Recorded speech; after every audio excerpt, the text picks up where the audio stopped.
back to Off-Road Yota Exploration. My name is Kai and this is my 2017 Toyota Tacoma. Today we're going to talk about how to maximize the suspension on the Tacoma while maintaining the factory suspension geometry. I'm going to be talking about wheel travel, lift, as well as clearance.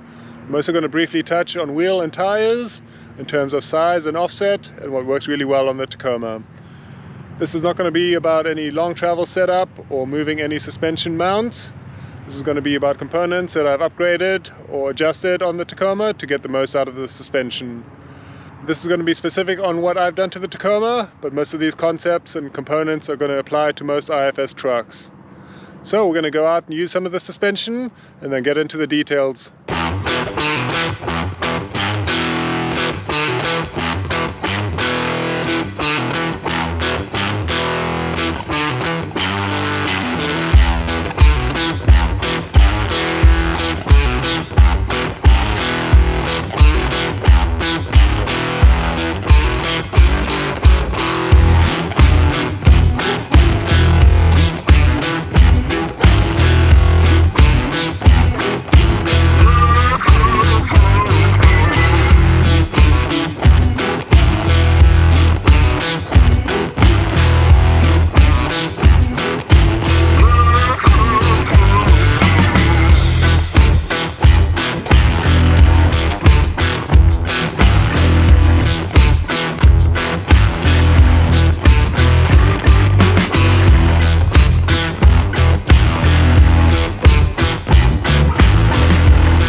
Alright, so we're going to start by looking at the front suspension. Here we have the Toyota IFS with the upper and lower control arm, the coilover, and then we're running the bump stop in the back there. We're going to talk about all these components, but to start off we're going to start with the main portion of the suspension, which is the coilover. So this is going to be our spring and our shock combined in one. The Toyota's Tacoma usually comes with Bilsteins from the factory. Unless you get a TRD Pro or so, they usually have some Fox suspension. So I'm running the King extended travel coilover with external reservoir. The main benefits of this and how this is going to be an upgrade over the stock suspension. For one, it's going to be a bigger shock body. It's got the external reservoir, which will help to keep the fluid cool and improve dampening performance. The main advantage of this, and that what's going to maximize the suspension, is the extended travel, which means that this coilover, when fully extended, is going to be longer than the stock one, which will allow everything to move down further, gives you more down travel, and therefore provides additional traction off-road. These are about a 1/4 inch longer than the factory coilovers, so that allows the whole shock to extend a 1/4 inch further. And with how you can see the pivot point here, contact point is about the middle from the lower control arm to the point where it contacts the wheel. So that's going to be about a 2-to-1 ratio. So that will allow the wheel to move down about 1/2 inch additional, which will provide more traction when you're in a situation where the wheel might lose traction with the ground. So now it'll keep pushing down and give you more traction. So additional wheel travel is a huge improvement for off-road performance and a common suspension upgrade. This is with these ones, and very common length for the aftermarket brands for these is that 1/4 inch additional down travel. This is going to maximize down travel that you can get out of these. With that being said, you cannot run the extended travel coilovers without changing the upper control arms. That is one of the main reasons why I changed my upper control arm, but there are also many other benefits. So we'll move on to that next. So here I am running the Total Chaos Fabrication upper control arm. This is going to be built with a lift in mind and the extended travel shock. So it's going to make sure we have enough clearance here between the coilover and the upper control arm, so that at full droop you don't have any contact between the coil and the upper control arm. Additionally, the ball joint, in this case the uniball, is designed to be at more of an angle versus the upper control arm, expecting that you are going to have a lift on the vehicle, so it's going to be able to accommodate that lift and be at that angle, and additionally for extended travel be able to have normal motion while fully drooped out. The ball joint location is also going to be slightly more back from the factory one. This is to help with the caster alignment, because as you can see, the lower control arm is at an angle, so when it comes down, that ball joint naturally moves forward. So with anticipating a lift, moving that ball joint back, it's going to help keep the caster angle. An additional upgrade with these is the type of bushings. From the factory upper control arms are going to have a rubber bushing, which is going to work against the suspension moving up and down, always trying to bring it back to ride height. These are going to be polyurethane bushings. They're going to allow the suspension to move freely all the way up and down without providing additional resistance. As you can see here, my upper control arms are well used. The grease leaks out a little bit, causing some of that dirt. And then I am currently running 35-inch tires with a 0 offset. So that does cause a little bit of rubbing here on the upper control arm, as we can see. But I'll get more into the details of running a 35-inch tire and what that involves in a little bit. But here we can definitely see some rubbing. Luckily that's the only portion that it rubs in the front here. So, but we'll get into more of that a little bit. The next portion of our front suspension is going to be the lower control arm. I am still running a factory lower control arm. There are some small benefits of getting a aftermarket upper control arm, but unfortunately they are very pricey, so it's hard to justify the additional cost for the benefit that they provide. The factory lower control arms are pretty good design. The ball joint is connected from the top here, so you're not going to have that issue which is common on the 1st gen Tacoma or 3rd gen 4Runner, where it's connected from the bottom. So if the ball joint fails, the whole lower control arm disconnects from the spindle. So this is a pretty good design. These ball joints and boots do sometimes crack and start leaking a little bit. So, but you can either replace the ball joint in them, or to replace the whole lower control arms is not that expensive in comparison to getting a aftermarket lower control arm. Some of the benefits of the aftermarket lower control arms is they do sometimes have a little bit more of a sleeker design that provide additional clearance. They are going to be somewhat stronger as well than the factory one, although these ones are built really well and hold up to a lot of abuse. Some people do run skid plates on their lower control arms as well, which is an option. I think they are usually strong enough without it, and it doesn't need additional weight on there or more, bringing that clearance even lower. So factory lower control arms are very good and can hold up to the job. One thing that I did upgrade with my lower control arms is the way they mount to the vehicle. So I've got two upgrades that I'm running here. One is the cam tabs from Total Chaos. This is going to replace the factory tabs that come with the vehicle, that come with very thin metal that can easily be bent over when doing heavy off-roading. So these cam tabs from Total Chaos get welded in and do a very good job of not letting that cam bolt move around. So I also recently upgraded to the Bison Off-Road stop cam kit. This is going to replace the round style cam bolt with a octagon shaped one, so that you have flat edges on the side, which will prevent the cam bolt from rotating without being removed and then reinserted. So this will prevent any kind of movement with the low control arm to change the alignment unless you wanted to. The stock lower control arms do also have the rubber style bushing, which does do the same thing that I was talking about on the top, where up and down movement is going to be restricted by that bushing. And additionally, the rubber bushing is going to have more play, so it'll allow the lower control arm to move in and out and up and down as the suspension moves.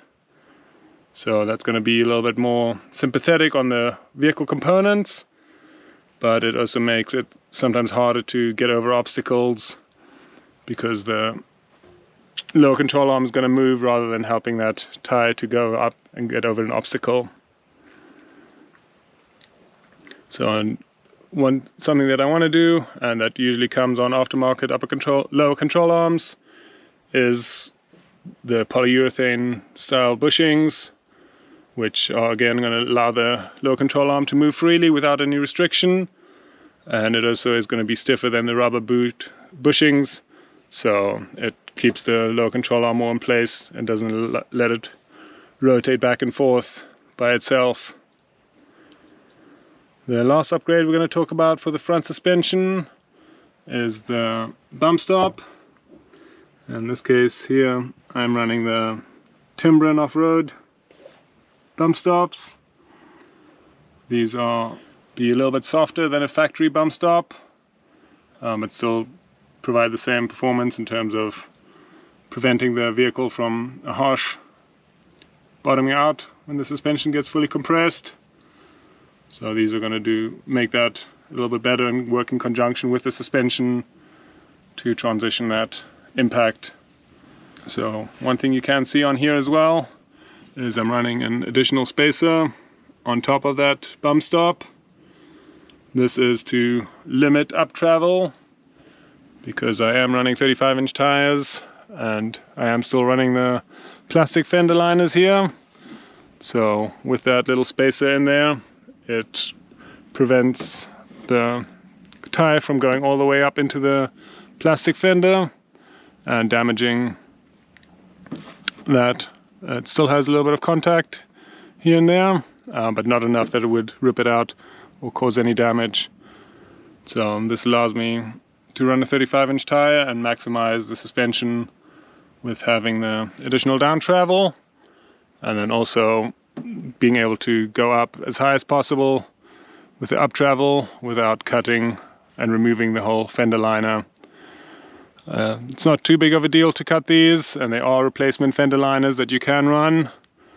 For me, I'm happy with the amount of travel that I have, and it is maximized as far as it can while still maintaining the factory fenders. So let's have a quick talk about the wheels and tires that I'm running. This is a 35-inch tire by 12.5 inches wide. This is going to be a very good tire for this vehicle in terms of off-road performance. But in terms of being able to clear the tire, a 33 to a 34-inch tire is going to be a better fit. The 35 you can run, but you are going to have places where it's going to contact. For example, like with my upper control arm here, is where I am having some contact in the front. Luckily everything else in the front clears, so that's all good. And then in the rear, I have trimmed some of the plastic from the fender here, which you will have to do with 33-inch tires as well. And then there is a pinch weld here that needs to get bent over to help clear the tire. And I am also running a body mount shop. So those are things that are going to be required with a 33-inch tire, but also with a 35-inch tire. So I am still having slight contact here, which is fine. It's just a little bit of rubbing. Nothing that's going to cause additional damage. And then I am running zero offset wheel, which is the sweet spot for this. If I were to go with a more positive offset wheel, there would be contact here with the upper control arm, and there would be even more contact up here, and even potentially contact with the back of the tire on the vehicle there, and even possibly over here and the reservoir. So you don't want to go more positive with the offset, which means the tire would be in more. And if you're looking at going more negative with the offset, which would push the tire out more, this would cause more rubbing in the back here. And so it will also put more strain on the hub itself. So the zero offset wheel is going to be the sweet spot for the Tacoma running a 35-inch tire. Additionally, the way that I have my alignment set up with the lower control arm, I have it adjusted so that the front is fully tucked in and the rear is pushed out as far as possible. So this is going to rotate the lower control arm forward, which would push the wheel forward as well. This is going to provide the most clearance from the rear over here. But if you are still running a factory front bumper, you are going to have contact with the front bumper components and plastic there, which can be trimmed. Or if you're running a aftermarket bumper, you should have no issue with clearance. So when they talk about a mid-travel kit, they refer to when the coilover is an extended travel. And with an extended travel kit, the control arms, both upper and lower, are going to still be the same length, so the spindle is going to be in the same position. With a long travel kit, you're going to have extended upper control arms, extended lower control arms, moving everything out further away from the vehicle. You're also going to require having longer CV axles and usually extended brake lines. Going to have extended tie rod ends. So mid-travel kit is going to provide you a lot of additional suspension capability, but not as much as a long travel kit, but also for a lot cheaper with a lot of less new components. When modifying an off-road truck, often the closer you can stay to stock is going to provide you more reliability and also be more maintenance friendly. So trying to keep most of the components close to stock and with the stock geometry is going to provide a lot of benefit. So this is the way to maximize the front suspension travel without more extreme things like a long travel kit where you are essentially replacing most of the suspension components. as well as driveline components, and putting more strain on the vehicle than what it was designed for.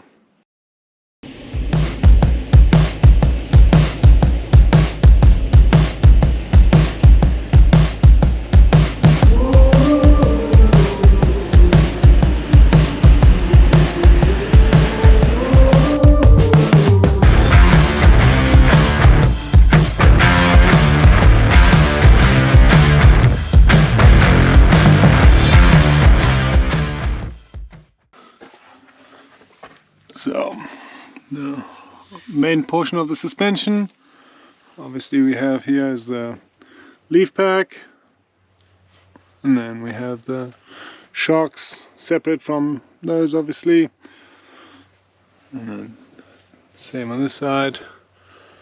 On the Tacomas they come offset with the left side on the rear and then the right side from the front. It helps to stabilize the axle and limit the axle from turning while it's under torque.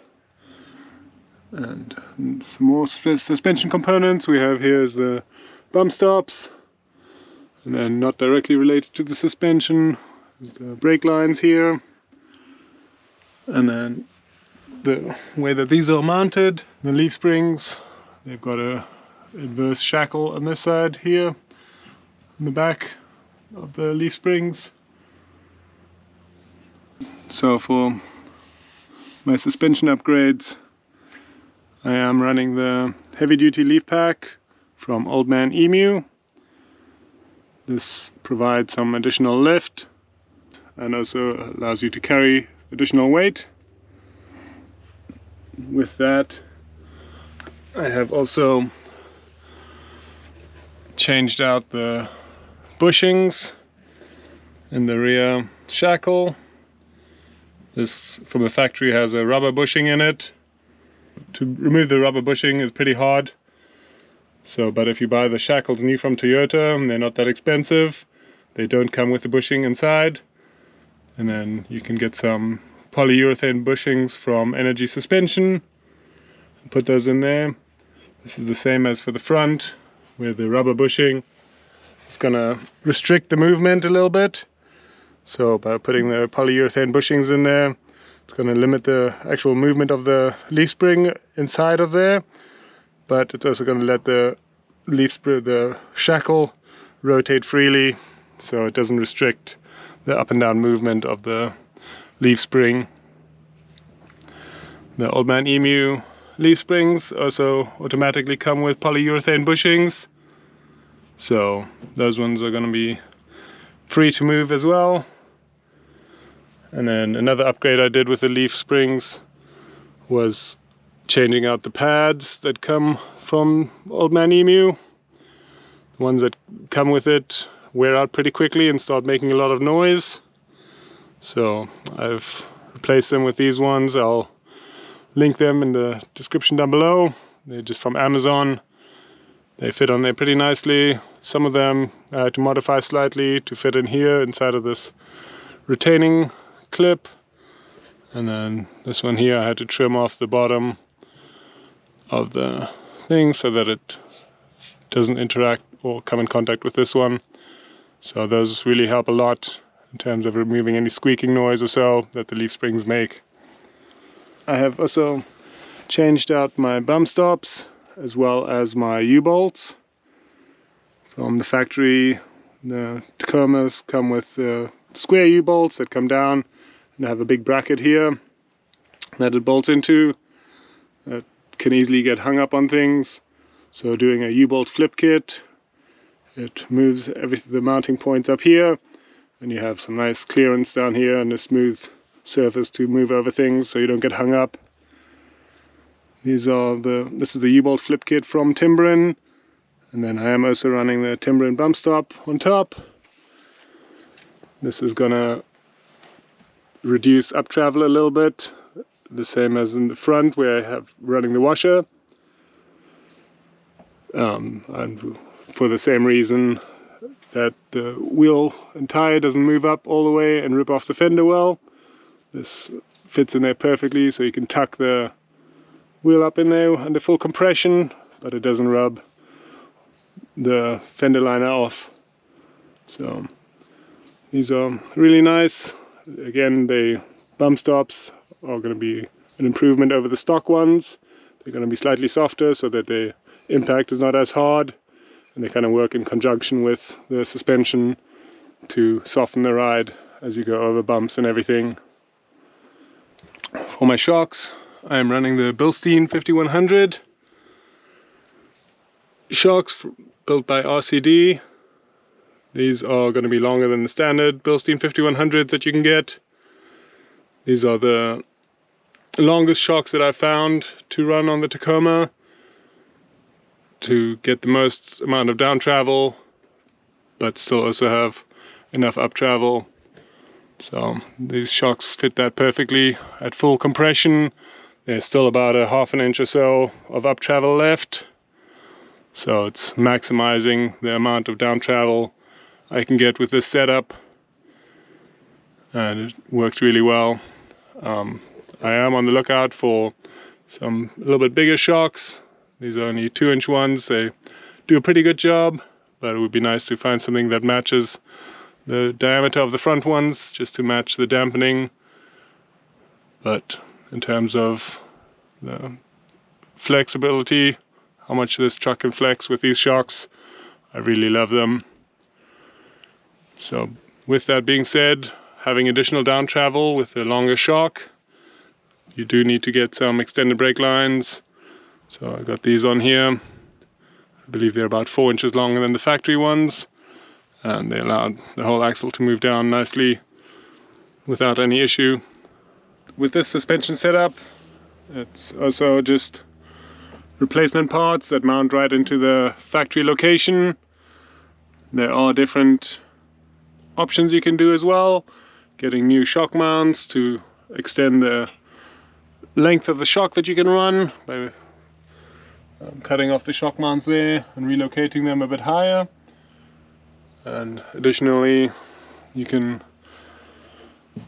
remove the mounts here in the back where the leaf springs mount and get some relocation brackets and run some longer leaf springs. They provide for some additional down travel as well. With the setup that I'm running, I do get a lot of down travel, so I'm really happy with the amount of flex I have. And again, being able to maintain the factory mounting locations and factory suspension geometry, there's a lot of benefit in that as well. So that's why I've chosen to rather stay with something that fits into the factory locations, and I'm able to maximize the amount of suspension travel that I can get. And additionally, when lifting the Tacoma, it does have a 2-piece drive shaft, so getting some spaces like these ones, I'll link these below. These are the ones from Old Man Emu. They move the carrier bearing down slightly to keep the driveline angles in good shape.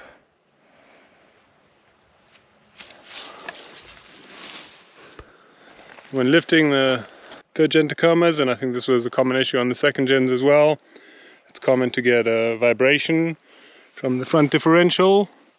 A known fix for that is to replace the needle bearing with the bushing from East Coast Gear Supply, and that remedies the vibration issue. I encountered it as well when I initially lifted the truck, so once I put that bushing in there, the vibration went away, and I haven't had an issue since. It's a good idea when doing that to also replace the seal for that axle side, so just to prevent any leaking. So I've spoken a lot about wheel travel and with my suspension, how I've been able to maximize that with the components that I've spoken about. And in terms of the lift that I'm running for this truck, it's about a 2.5 to 3 inch. With lifting the trucks, you try to find the sweet spot of what works best for you. By lifting it, you will gain more ground clearance, which will help to go over more obstacles and everything. But the main downside with lifting the trucks is you'll have less down travel, but also the CV axles, they're going to be at more of an angle, so you run the risk of the boots are going to wear more. With these running the lifted I haven't found any issue with the axle binding, but that is also one thing to look out for when trying to lift it more, by trying to add a spacer on top of a coilover or getting even longer coilovers. You do run the risk of the upper control arm contacting the coilover at full droop, but also that the axle will bind at full droop. So that is another limiting factor. But in regard to a lift, the more you lift it, it's gonna wear those CV boots out more.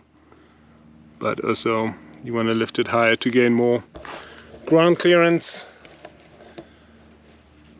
Obviously that only impacts the front. The rear, the only way to increase the ground clearance is by running bigger tires or by running portals. And portals is a whole completely different game. Again, putting a lot of stress on different components, but also something that's very expensive and not a very common mod. So 2.5 to 3 inch lift is usually a good maximum to run on most IFS Tacomas and Toyotas in general. So I would recommend not going higher than that, but that's what I found to be the sweet spot of gaining some additional ground clearance, but not straining the components too much.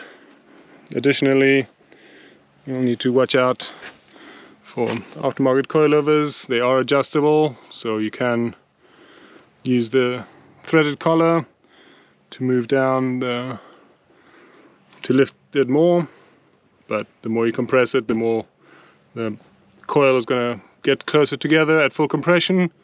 So you want to make sure you don't lift it too much, and then the coil is going to bind at full compression. That is another nice thing about running coilovers that have adjustment. You can kind of adjust that lift in the front depending on how much weight you have, and also to level out the truck from side to side.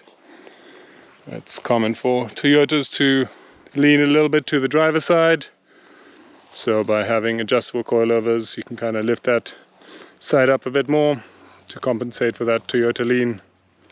When it comes to the tire size and wheel offset, we've touched on that a little bit. What I've found to be the most ideal, or the sweet spot of tire size for the Tacoma, is about a 33 to 34 inch tire. If you're running the suspension setup that I am with that size tire, you'll have none to very minimal rubbing. Additionally, you'll get better fuel economy, less wear on drive lane components and everything. But you are going to lose a little bit of ground clearance. That's why I have decided to run 35 inch tires. I think that is the maximum size that you should run on a Tacoma with the setup that I have. If you go any bigger than that, there are a lot of people that run 37s. With that, you will have to do more trimming, more modifications to make sure you do clearance for the tire. But you're also going to be putting a lot more strain on the driveline components, likely to break more wheel hubs, tie rods, and other driveline components like axles and drive shafts and so on. So the 35 inch tire provides maximum ground clearance and fits inside of the factory fenders. Might have some very minimal rubbing, but you're able to run these, and they fit nicely within the fenders. But again, as we've seen, there is some rubbing in the front as well, especially on the upper control arms, and then in the back here as well. So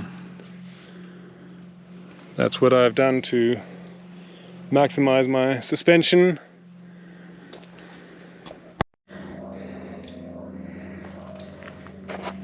So here we can see the suspension flexed out. In the front we can obviously see the tire is off the ground. Yeah, so you've got the suspension fully extended. Everything still moves fine. And there's no contact here with the upper control arm and the coilover. So we can go over here to the driver's side, and we can see that the tire is fully squished in here. We've got a little bit of clearance here. There's almost touching in here with the tire turning a little bit. There is a little bit of rub, but not enough to damage anything. And then you can see in here the coil is almost fully compressed. There's hardly any space between the rungs left. Everything is tucked up all the way. On this side we can see the bump stop is being fully compressed, and that's what's preventing it from moving up even further. And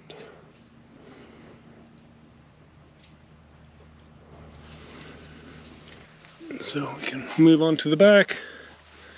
So the rear tire is still touching the ground, but you can see here the leaf pack as it's being twisted and expanding down.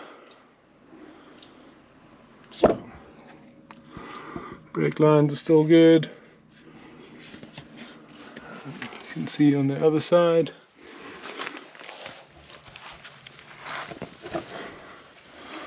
the bump stop is fully compressed, almost. There's still some up travel left on that side. As I said, the rear axle is not fully drooped down, so we do still have some up travel in the rear. This tucks in all the way up here usually, but we can kind of see the clearance of the tire in there. So 35s do fit nicely in the rear. So that's what I've done to maximize the suspension on my Tacoma, to be able to get the most amount of wheel travel. Additionally, being able to run the lift that I like, the 2.5-inch lift, and being able to fit 35-inch tires. Again, with the 35-inch tires, I think that's a little bit bigger than what's the ideal spot for the Tacoma, but with being fine having some rubbing and limiting the up travel a little bit, you can run those and get some additional benefit of having the high ground clearance. So I'm really happy with the suspension and everything. There's some components that I can upgrade in the future, making them a little bit nicer, but in terms of the amount of travel and everything that I'm getting, I'm really happy. So I hope this helped. If you have any recommendation of components that you think would be better for this setup, or would improve the wheel travel or just the overall suspension even more, please let me know. Leave that down in the comments for everybody to see. And that brings us to the end of our video today. Thank you so much for watching. If you like what you saw, please like and subscribe. If you have any questions or comments, please leave them below. Get out there and explore, but don't forget to tread lightly. Cheers.